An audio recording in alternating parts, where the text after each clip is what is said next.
سورہ ہود رکوع نمبر 6 آیت نمبر 68۔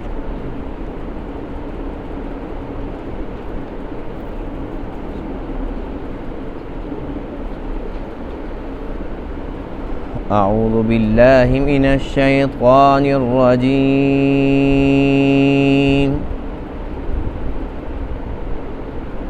بسم اللہ الرحمن الرحیم۔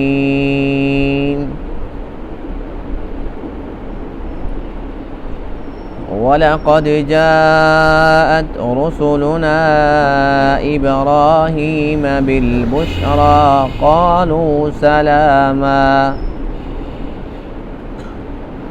قَالَ سَلَامٌ فَمَا لَبِثَ أَن جَاءَ بِعِجْلٍ حَنِيذٍ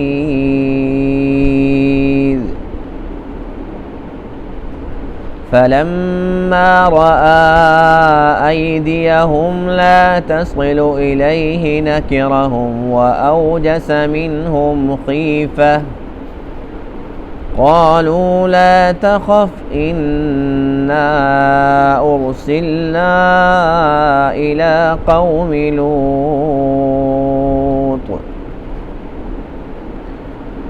وامرأته قائمة فضحكت فبشرناها بإسحاق ومن وراء إسحاق يعقوب قالت يا ويلتى أألد وأنا عجوز وهذا بعلي شيخا إن هذا لشيء عجيب قالوا أتعجبين من أمر الله رحمة الله وبركاته عليكم أهل البيت إنه حميد مجيد فلما ذهب عن إبراهيم الروع وجاءته البشرى يجادلنا في قوم لوط إن إبراهيم لحليم أواه منيب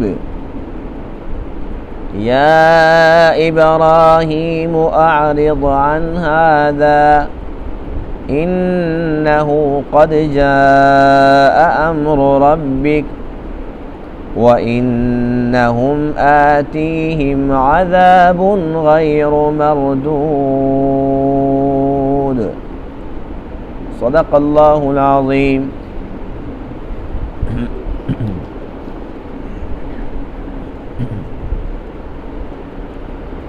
آج کے درس میں آیت کریمہ میں حضرت ابراہیم خلیل اللہ علی نبینا علیہ السلام کا تذکرہ ہے، جن کی طرف اللہ تعالیٰ نے فرشتوں کو بھیجا اور وہ انسانی شکل میں تھے۔ وہ فرشتے کیوں آئے تھے؟ وہ فرشتے دو کاموں کے لیے آئے تھے۔ ایک تو ابراہیم علیہ السلام اور آپ کی اہلیہ محترمہ کو خوشخبری دینی تھی حضرت اسحاق علیہ السلام کی، اور اس کے بعد دوسرا معاملہ یہ تھا کہ وہ قوم لوط کی طرف بھیجے گئے تھے، ان کو سزا دینے کے لیے اللہ کا عذاب لے کے آئے تھے۔ قوم لوط اور ان پر آنے والے عذاب کا ذکر انشاءاللہ آئندہ درس میں ہوگا۔ آج کے درس میں فقط اتنا ہے کہ وہ فرشتے آئے تو ابراہیم علیہ السلام نے ان کی مہمان نوازی کی، ان کے لیے ایک بچڑا وہ ذبح فرمایا اور اس کو تلا اور تلا ہوا گوشت ان کے سامنے پیش فرمایا۔ ظاہر ہے کہ فرشتے تو نہیں کھاتے۔ اب فرشتے اگر ہاتھ نہ بڑھائیں، ابراہیم علیہ السلام پریشان ہو گئے، عجیب مہمان ہے، میں نے ان کے اکرام کیا ہے، یہ کھانے کی طرف ہاتھ نہیں بڑھا رہے۔ جب فرشتوں نے دیکھا کہ آپ بہت زیادہ پریشان لگ رہے ہیں تب انہوں نے یہ بتایا کہ ہم اللہ کی طرف سے بھیجے ہوئے فرشتے ہیں، انسانی شکل میں ہیں، انسان نہیں ہیں۔ ان فرشتوں نے ابراہیم علیہ السلام کی اہلیہ محترمہ حضرت سارہ کو خوشخبری سنائی، اللہ تعالیٰ آپ کو بیٹا دے گا جس کا نام اسحاق ہوگا، اور دوسری خوشخبری یہ تھی کہ پھر اسحاق کا بیٹا ہوگا جس کا نام یعقوب ہوگا۔ حضرت سارہ فرمانے لگی کہ یہ عجیب آپ بات کی ہے، تو بڑی تعجب والی بات ہے کہ میرا بیٹا ہوگا جبکہ میری عمر اس وقت بڑھاپے کو پہنچ چکی ہے، آپ کی عمر 99 سال تھی۔ اور فرمانے لگی کہ ابراہیم علیہ السلام تو مجھ سے بھی زیادہ بڑے ہیں، 120 سال آپ کی عمر تھی۔ یہ تو بڑی تعجب کی بات ہے کہ میں بچہ جنوں گی تو کیسے؟ وہ فرشتے کہنے لگے کہ اللہ تعالیٰ کی آپ پر خاص رحمت ہے، آپ ابراہیم کے گھر والی ہو، عام عورت تو نہیں ہو، آپ ابراہیم علیہ السلام کے اہل بیت میں سے ہو،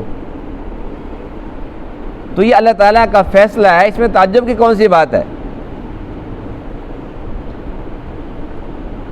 تو یہ معاملہ تھا۔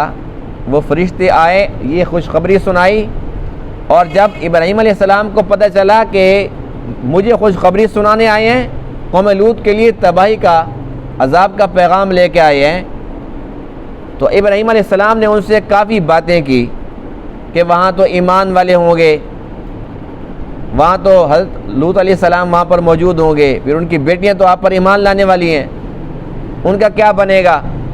یعنی کہ آپ نے کافی باتیں کی جس کو قرآن نے جھگڑے سے تعبیر کیا۔ اللہ فرماتے ہیں کہ ابراہیم اس معاملے کے اندر قوم لوط کے سلسلے میں ہمارے ساتھ جھگڑ رہے تھے، حالانکہ وہ جھگڑ نہیں رہتے، نہیں کہ بات کر رہے تھے، اور آپ کی کوشش یہ تھی کہ یہ عذاب ٹل جائے، کسی بھی طریقے سے قوم لوط بچ جائے۔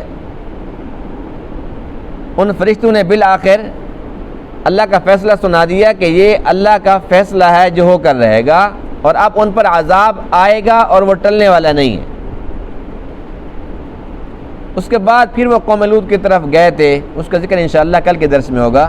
اس کا ترجمہ دیکھیے، وَلَقَدْ جَاءَتْ رُسُلُنَا، اور البتہ تحقیق آئے ہمارے بھیجے ہوئے ابراہیم علیہ السلام کے پاس، بالبشرا، خوشخبری لے کر، قالوا سلاما، انہوں نے سلام کیا، قال سلام، ابراہیم علیہ السلام نے بھی فرمایا کہ سلام، آپ نے بھی سلام کیا۔ سلام دعا کے بعد فما لبث، ابراہیم علیہ السلام بس وہ نہیں ٹھہرے زیادہ دیر، ان جاء بعجل حنیذ، مگر یہ کہ وہ لے آئے ایک بچڑا تلا ہوا۔ فلما رآ، پس جب آپ نے دیکھا، ایدیہم، ان کے ہاتھوں کو، لا تصل الیہ، کہ وہ بچڑے کی طرف نہیں آ رہے، تو نکرہم، آپ نے اس کو اوپرا محسوس کیا، وأوجس منہم خیفہ، اور آپ نے ان سے خوف محسوس کیا۔ قالوا، وہ کہنے لگے، لا تخف، آپ ڈریں مت، خوف مت کھائیں، انا ارسلنا الی قوم لوط، بے شک ہم تو بھیجے گئے ہیں قوم لوط کی طرف۔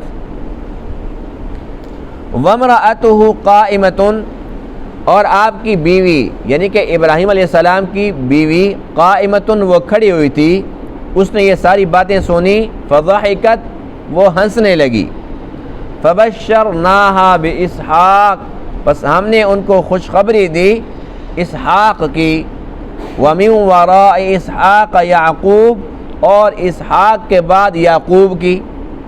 قالت، وہ کہنے لگی، یا ویلتا، بڑے تعجب کی بات ہے، اَأَلِدُ، کیا میں بچہ پیدا کروں گی، وَأَنَا عَجُوزٌ، جبکہ میں تو بانجھ ہوں، وَهَذَا بَعْلِي، اور یہ جو میرے شوہر ہیں، شیخا، بہت ضعیف العمر ہیں، بوڑھے ہیں، إِنَّ هَذَا لَشَيْءٌ عَجِیب، بے شک یہ تو البتہ بڑی ہی تعجب والی بات ہے۔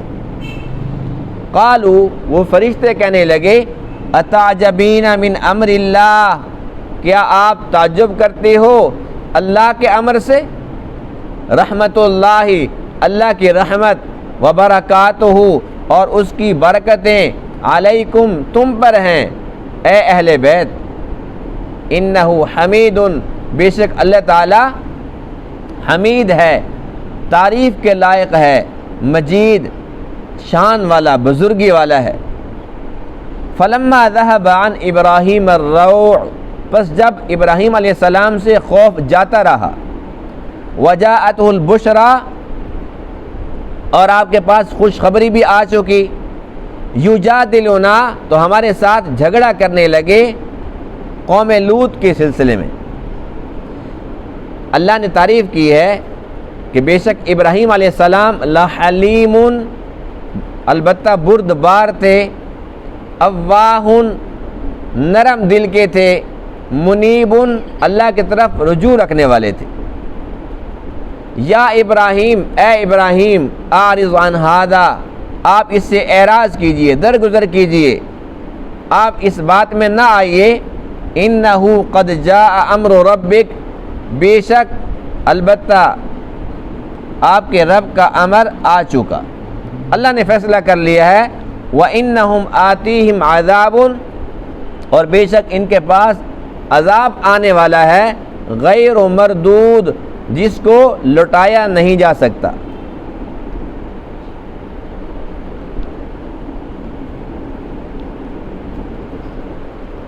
حضرت ابراہیم علیہ السلام کے اس واقعے کے اندر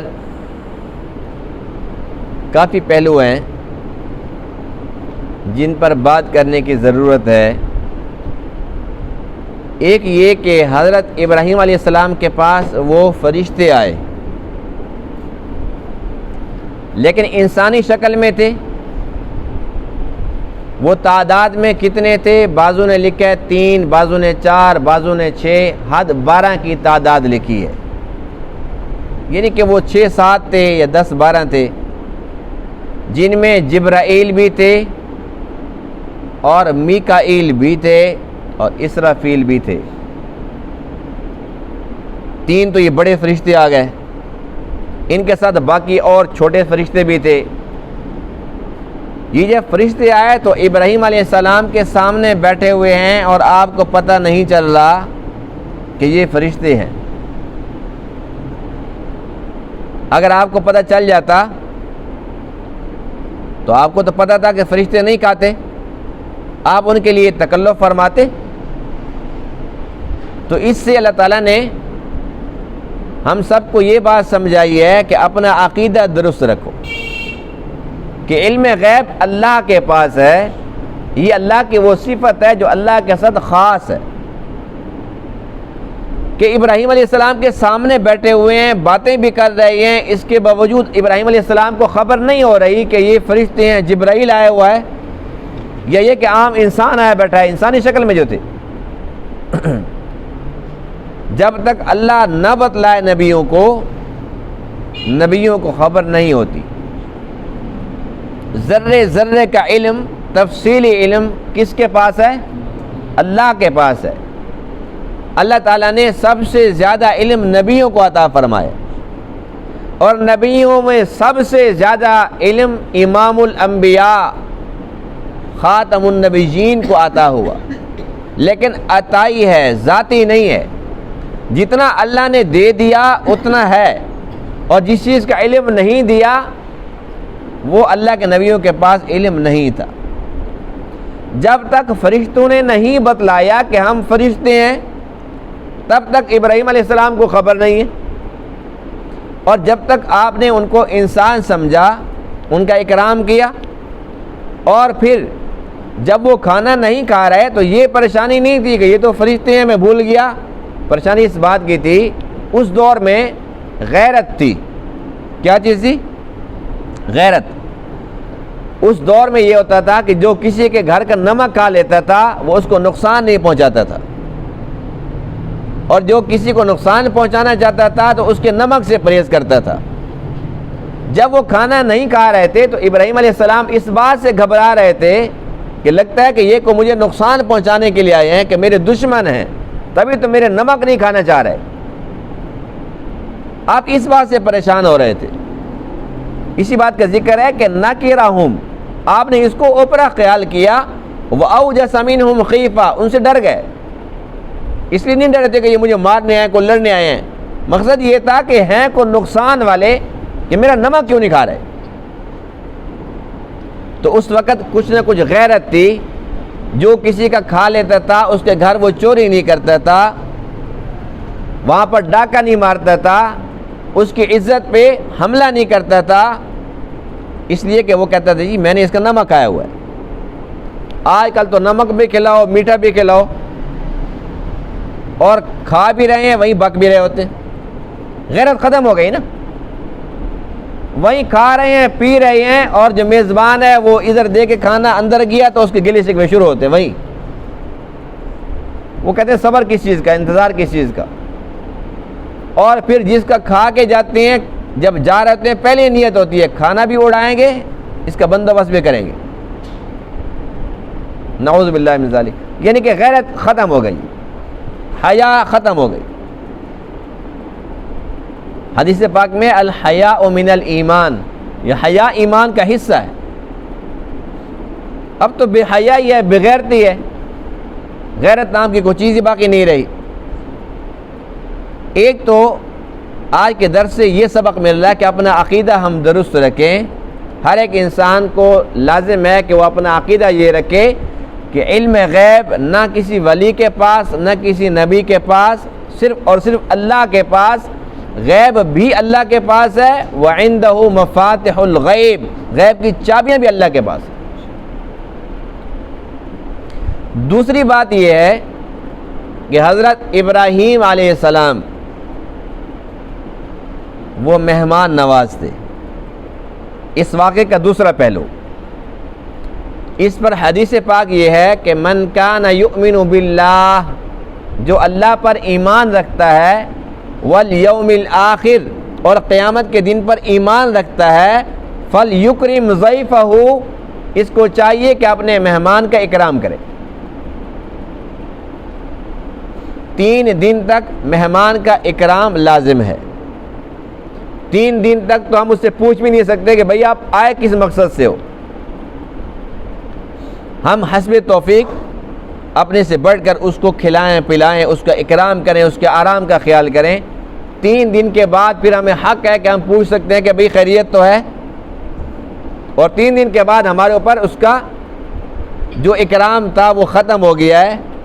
اب ہماری مرضی ہے کہ ہم اس کو کھلائیں یا نہ کھلائیں، لیکن 3 دن تک اس کو لازمی کھلانا ہے.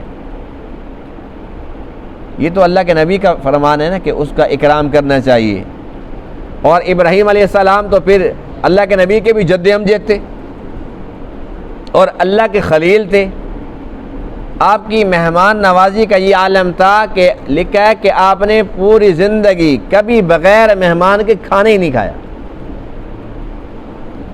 جب بھی کھانے کا ٹائم ہوتا تھا تو کسی نہ کسی کو بلاتے تھے، کسی نہ کسی کو تلاش کرتے تھے، ساتھ بٹھاتے تھے، پھر اس کو کھانا کھلاتے تھے. یعنی کہ مہمان کے ساتھ مل کے کھانا کھایا کرتے تھے.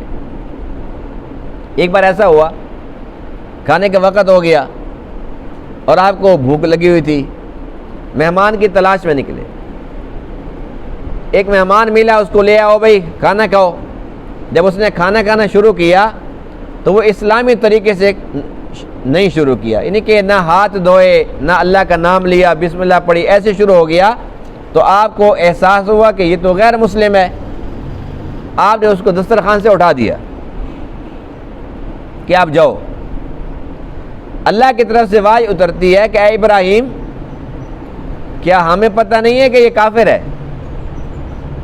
اگر آپ کو پتہ چل گیا تو ایک وقت کا کھانا آپ اس کو نہیں کھلا رہے، اور ہمیں بھی تو پتہ ہے کہ یہ کافر ہے، اور جب سے پیدا ہوا اب تک اس کو کون کھلا رہا تھا؟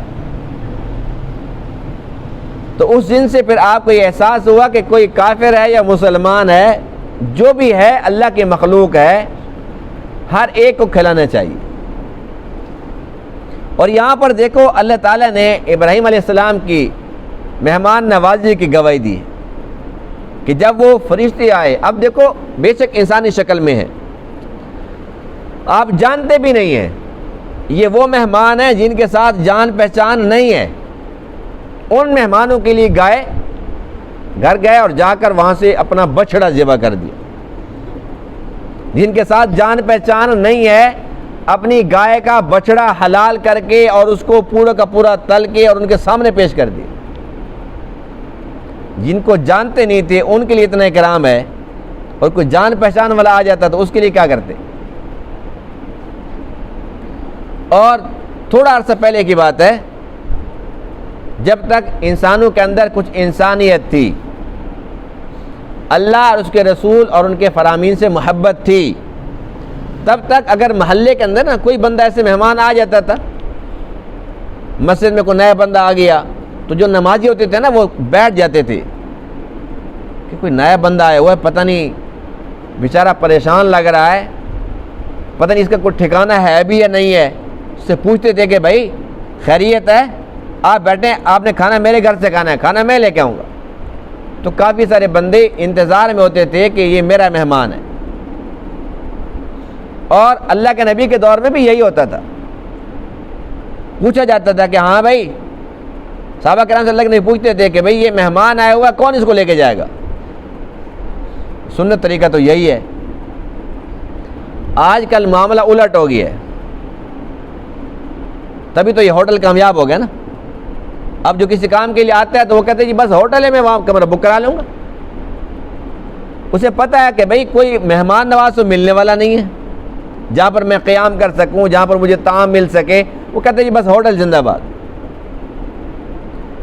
تو یہ لمحہ فکری ہے. یوں سمجھ لیں کہ مسلمان اپنے معیار سے گر چکے ہیں نیچے, ورنہ ان ہوٹلوں کی ضرورت کیا تھی. مہمان تو اللہ کی نعمت ہے, اور وہ ہمارا نہیں کھاتا, وہ اپنے ہی کھاتا ہے. اس کا ہمارے گھر آیا ہوا ہوتا ہے, وہ کھانے آتا ہے. ہم سمجھتے ہیں کہ ہمارا کھا رہا ہے. اور آج کل تو معاملہ یہ ہے کہ کوئی مہمان اگر آ جاتا ہے تو پہلے ہم اس کو دکھنے سنانا شروع کر دیتے ہیں. اور بھائی ہمارا تو پروگرام تھا, بچے تیار بیٹھے تھے, ہم تو فلان جگہ جا رہے تھے, اب آپ اچانک آ گئے, چلو کوئی بات نہیں ہے, خیر ہے. وہ کہتا نہیں جی بس آپ اپنا کام جاری رکھیں, آپ جائیں, میں بھی جا رہا. یعنی پہلے سنانا شروع کر دیتے ہیں کہ جی بس ہم تو تیار تھے, ہم فلان جگہ جا رہے تھے. اور اگر مہمان پہلے آنے سے پہلے فون کر دے جی میرا پروگرام تھا آنے کا, تو آپ گھر پہ ہیں, اوہو شکر آپ نے فون کر لیا. بھئی میں تو بکر ہی نہیں ہوں, میں تو خود ملتان گیا ہوا ہوں. اور اگر وہ آ جائے دیکھے تو بیٹا گھر ہوتا ہے. یعنی کہ کتنا افسوس ہے, کتنا افسوس کہ ایک مہمان کو ہم برداشت کرنے کے لیے تیار نہیں ہیں. ابراہیم علیہ السلام ان لوگوں کے لیے بچڑا پیش کر رہے ہیں جن کو جانتے تک نہیں ہیں. یہ بھی پتہ نہیں ہے کہ یہ کھائیں گے یا نہیں کھائیں گے. اگر آپ پہلے پوچھ لیتے کہ بھئی کھانے کا ٹائم ہے, کھانا کھاؤ گے نا, وہ کہتے ہیں ہاں کھائیں گے, تو پھر آپ بچڑا جا کے ذبح فرماتے نا. یعنی کہ یہ آداب میں سے کہ پوچھنے کی ضرورت نہیں ہے. کھانے کا ٹائم ہے تو بس جیسے وہ بیٹھا ہے تو جاؤ, پانی لے آؤ, کھانا لے آؤ, چائے لے آؤ. اور چائے پئیں گے کہ جی ٹھنڈا چلے گا گرم چلے گا, وہ کہتے ہیں جی بس رہنے دے جی, چلو اچھا مرضی آپ کی جی. یہ بار بار پوچھنا یہ اس بات کی نشانی ہوتی ہے کہ کھلانا مقصد نہیں ہے, ٹالنا مقصد ہے. جب 2-4 بار ہم پوچھیں کہ اور جی کھانے کا ٹائم ہے, ویسے ہم تو خیر 3 بجے کھاتے ہیں, ہمارا تو ٹائم ابھی نہیں ہوا, لیکن ویسے ٹائم تو ہے 12 بج گئے ہیں, اگر آپ کا موڈ ہو تو. اور نہیں جی بس ہم بھی نہیں کھاتے جی, ہم بھی بس گھر جا کے کھا لیں گے. پہلے ہم بتاتے ہیں بھی ہمارا ٹائم نہیں ہے, ہمارے گھر تو تیار بھی کھانا نہیں ہوا ابھی تک. بڑے مہمان نواز ہے نہیں, مہمان نواز ہے نہیں. حقیقتاً ایسا ہی ہے کہ اس وقت تبھی تو مہمان بیچارے آنے ہی چھوڑ گئے, کوئی کسی کے گھر آتا جاتے نہیں. پھر کہتے ہیں ہمارے گھر تو کوئی آتا ہی نہیں ہے. جو آ جائے تو اس کی جو عزت ہوتی ہے وہ دوبارہ آئے گا. اور جب ہمارا یہ رویہ تو ہم کسی کے گھر جانے کے قابل ہیں, کس منہ سے کسی کے گھر جائیں گے. تو یہ ہر طرف سے, دونوں طرف سے ایک ہی جیسا سلوک, ایک ہی جیسا معیار باقی بچا ہے. اور یہاں پر بچڑا پیش فرما دیا, اپنی گائے کا بچڑا. ہمارے یہاں کوئی مہمان آ جائے تو کچھ عرصہ پہلے تک نا کوئی مرغی چرغی پکڑ لیتے تھے, چلو جی مرغی پکڑ لو, مرغی ذبح کر لو. بکری کی تو بہت دور کی بات ہے, اور بچڑا تو سوال ہی پیدا نہیں ہوتا نا. کہتے ہیں کوئی حرام کا مال ہے, انہیں کو کھلا دیں. اور اب تو مرغی کا رواج ختم ہے, اپنے گھر میں مرغیاں پھر رہی ہوں، کہتے ہیں بھائی 700 روپے کی مرغی ہے، یہ 1000 روپے کی ایک مرغی ہے، بازار سے لے لیں گے۔ تو اسی وجہ سے آج ہمارے رزق کے اندر خیر و برکت ختم ہو گئی۔ ابراہیم علیہ السلام نے ایک بچڑا ذبح فرما دیا، اور اللہ نے کیا صلہ دیا؟ جب آپ کو پتہ چلا کہ یہ تو فرشتے ہیں، یہ تو کھانے پینے سے پاک ہیں، اب آپ تو دل میں سوچ رہے ہوں گے کہ میرا تو بچڑا چلا گیا نا، لیکن جبرائیل امین علیہ السلام نے اس بچڑے کو فرمایا کہ چلو کھڑا ہو جا، زندہ ہو گیا اور ماں کے پاس چلا گیا۔ دل سے دیا تھا نا، دل سے قربان کیا تھا۔ یہی ابراہیم علیہ السلام ہے کہ جب اللہ نے فرمایا کہ بیٹا دے، فرمایا کہ یہ لے لو، بیٹا دیا تھا کہ نہیں دیا تھا؟ پھر اللہ نے بیٹا لیا۔ اللہ تو امتحان لیتا ہے، اللہ کو کیا ضرورت ہے؟ اللہ نے امتحان لیا کہ یہ بیٹا قربان کر، بیٹا واپس کر دیا، اور پھر جنت سے مینڈا آیا، یہ لو آپ قربانی کرتے ہیں، سنت ابراہیمی ہے۔ تو یہ وہ ابراہیم علیہ السلام ہے کہ جب بیٹا قربان کر سکتے ہیں تو بچڑا کیا چیز ہے؟ اللہ نے نہ بیٹا لیا نہ بچڑا لیا۔ تو ہمارے لیے سبق ہے کہ جو اللہ کے راہ میں دیتا ہے اللہ رکھتا نہیں ہے، اللہ کہیں سے بھی دے گا، اس کو اپنے خزانے سے اس نے دینا ہے۔ سخی کا مال کبھی ختم نہیں ہو سکتا، کبھی بھی ختم نہیں ہو سکتا، اس لیے کہ اللہ نے فرشتہ بھیج رکھا ہے جو ہر روز دعائیں کر رہا ہے، یا اللہ سخی کے مال کو بڑھا، یا اللہ سخی کے مال کو بڑھا۔ جو اللہ خود فرشتے بھیج رہا ہے ان کی دعائیں قبول نہیں کرے گا۔ تو اس لیے آج کے درس میں اس واقعے سے ہمیں کیا سبق ملا کہ مہمانوں سے جان نہیں چھڑانی چاہیے، مہمانوں کا اکرام کرنا چاہیے، اللہ کے نبی کے حکم کے مطابق کرنا چاہیے، ہم پابند ہیں اس بات کے۔ تیسری بات وہ یہ ہے کہ جب آپ کی بیوی کو فرشتوں نے خوشخبری سنائی تو وہ کیا کہنے لگی؟ اَأَلِدُ وَأَنَا عَجُوزٌ وَهَذَا بَالِي شَيْخًا، ظاہری نقشے میں یہ ہے کہ میں بوڑھی ہوں، بانجھ ہوں، جو میرے شوہر ہیں یہ بزرگ ہیں، ضعیف العمر ہیں۔ اِنَّ هَذَا لَشَيْءٌ عَجِیب، یہ تو بڑی تعجب کی بات ہے۔ حضرت سارہ جن کی عمر اس وقت 99 سال تھی، اللہ تعالیٰ سے دعائیں مانگتی رہی، یا اللہ اولاد دے دے، یا اللہ اولاد دے دے۔ 99 سال کی عمر میں اللہ نے دعا قبول فرما لی۔ اس سے یہ پتہ چلتا ہے کہ اللہ کے رحمت سے مایوس نہیں ہونا چاہیے۔ جن کے پاس اولاد نہیں ہے تو پریشان نہ ہوں، اس کے خزانے میں کوئی کمی نہیں ہے، مانگتے رہیں، اللہ تعالیٰ دے دے گا۔ اور ابراہیم علیہ السلام کی عمر 120 سال تھی، اور اس سے پہلے اماں ہاجرہ سے 14 سال پہلے اسماعیل علیہ السلام پیدا ہو چکے تھے۔ اللہ تعالیٰ کیا چاہ رہا تھا کسی کو کچھ خبر نہیں تھی۔ ایک طرف اسماعیل علیہ السلام ہیں جن کی نسل میں سے اللہ نے اپنے آخری نبی کو بھیجنا تھا، اور دوسری طرف خوشخبری کی آتی حضرت سارہ کو کہ تجھے اسحاق دیں گے، اسحاق کے بعد یعقوب بھی دیں گے، یعنی کہ ابراہیم علیہ السلام کو ڈبل خوشخبری ملی کہ ایک بیٹا آئے گا، اس کے بعد پھر پوتا بھی ملے گا، اور آپ دیکھو گے۔ جب آپ کی عمر 120 سال تھی تو اللہ کی طرف سے گارنٹی مل گئی نا، ابھی تک آپ کا وقت نہیں آیا، ابھی آپ نے اور دنیا میں رہنا ہے، آپ کا بیٹا ہوگا، یہ بڑا ہوگا، یہ شادی کرے گا، اس کا بیٹا ہوگا، وہ بھی دیکھیں گے۔ جیسے اللہ نے فرمایا ایسے ہی ہوا، کیونکہ اللہ کی بات تھی۔ اسحاق علیہ السلام پیدا ہو گئے، اس کے بعد پھر یعقوب علیہ السلام پیدا ہو گئے۔ ابراہیم علیہ السلام نے 175 برس، پونے 200 سال عمر پائی ہے۔ بیٹے کو بھی دیکھا، بیٹے کے بیٹے کو بھی دیکھا، اور اللہ کی چاہت دیکھیے کہ اس لڑی سے یعقوب علیہ السلام کی نسل میں سے 4000 پیغمبر آئے، بنی اسرائیل کے 4000 نبی آئے، جن میں سب سے آخری ہیں عیسیٰ علیہ السلام۔ تو یہ سارے کے سارے کس کی نسل میں سے ہیں؟ ابراہیم علیہ السلام۔ حضور علیہ السلام کس کی نسل میں سے ہیں؟ اسماعیل، اوپر کون ہے؟ ابراہیم۔ تو بنی اسماعیل یا بنی اسرائیل یہ دونوں ہیں کس کے؟ ابراہیم علیہ السلام کے، اور وہ اللہ کے خلیل ہیں۔ یہاں پر ایک اور لفظ جو قابل توجہ ہے وہ یہ ہے کہ جب حضرت سارہ نے تعجب کا اظہار فرمایا تو فرشتوں نے یہ کہا اتعجبین من امر اللہ، کیا اللہ کے امر سے آپ تعجب کرتی ہو؟ رحمت اللہ وبرکاتہ علیکم اہل البیت، اے اہل بیت آپ پر اللہ کی رحمت اس کی برکات ہے۔ اب اہل بیت فرشتوں نے کس کو کہا؟ جی ابراہیم علیہ السلام کی بیوی کو۔ تو اس سے یہ پتہ چلتا ہے کہ اہل بیت میں بیوی پہلے ہوتی ہے، اولاد بھی ہوتی ہے اور بیوی بھی شامل ہوتی ہے۔ اس لیے ہمارا عقیدہ یہ ہے کہ حضور علیہ الصلوۃ والسلام کے جو اہل بیت ہیں اس میں ازواج مطہرات بھی شامل ہیں۔ امی عائشہ رضی اللہ عنہ پر جو لوگ زبانیں کھولتے ہیں منافق قسم کے لوگ، انہیں سوچنا چاہیے کہ اللہ کا قرآن کیا کہہ رہا ہے، اہل بیت کون ہے؟ یہاں پر کون تھا؟ حضرت سارہ تھی۔ یہ کون تھی؟ ابراہیم علیہ السلام کی بیوی تھی۔ جب ابراہیم علیہ السلام کی بیوی شامل ہے تو حضور علیہ السلام کی بیوی عائشہ کیوں شامل نہیں ہے؟ اس لیے ہم تمام اہل بیت سے محبت کرتے ہیں اور ان کی محبت ہمارے ایمان کا لازمی حصہ ہے، لیکن تفریق نہیں کرتے کہ ایک آئے اور دوسرے کو نکال دو، اس کو مانتے اس کو نہیں مانتے۔ ہم سب اہل بیت کو مانتے ہیں الحمدللہ۔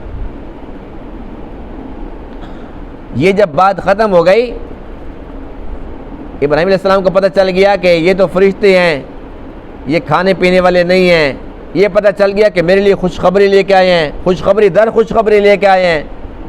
پھر اگلی بات یہ تھی، فرشتوں نے کہا کہ اس کے بعد اگلا کام ہم نے کیا کرنا ہے؟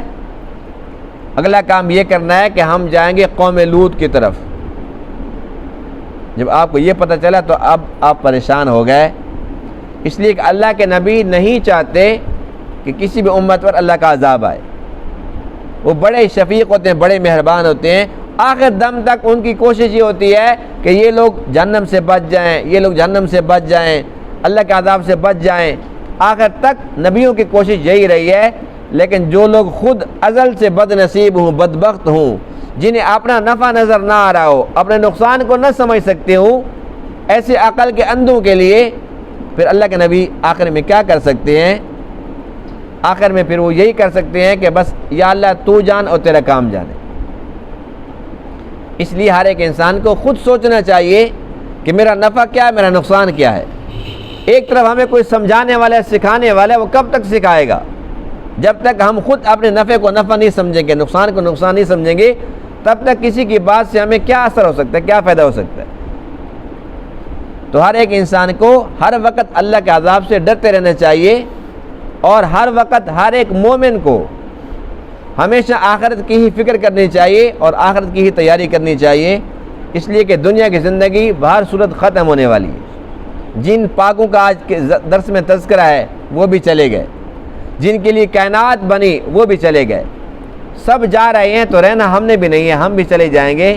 کیا یہ اچھا ہو؟ اللہ نے ہمیں ایمان کی دولت سے نوازا ہے، ہمارا خاتمہ اس ایمان پہ ہو جائے، اور یہ اسی صورت کے اندر ممکن ہے جب ہم اعمال صالحہ کے اندر، تقوی والی زندگی کے اندر رہیں گے، تو انشاءاللہ جس کام کے اندر ہم رہیں گے خاتمہ بھی اسی پر ہو جائے گا، اور یہی مطلوب ہے۔